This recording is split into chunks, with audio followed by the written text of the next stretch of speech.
আসসালামু আলাইকুম রহমতুল্লাহ। সম্মানিত দিনী মুসলিম ভাই বোন আমার, দেখুন এই মাওলানা তাদের মাওলানার দালালি করতে গিয়ে উনি কি বললেন।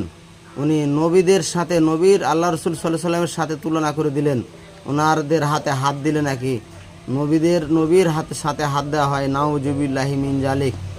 এই মাওলানারা বেলে আপনার রাস্তা দিয়ে হাঁটলে, কবরস্থান দিয়ে হেঁটে গেলে বেলে কবরে আজাব মাফ হয়ে যায়।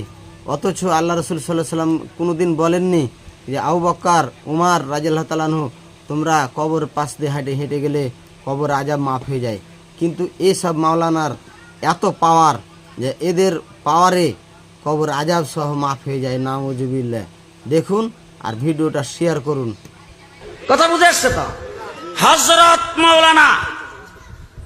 মাওলানা সিবগাতুল্লাহ সাহেব, মুফতি রশিদ সাহেব নুরানি মক্তব থেকে শুরু করে জামিয়া পর্যন্ত পড়ে, বুখারী শরীফ সনদ সহকারে পড়ে, শাইখুল হাদিসের দরবারে বসে অক্ষর অক্ষরে পড়ে সনদ লাভ করে মাওলানা হয়েছেন।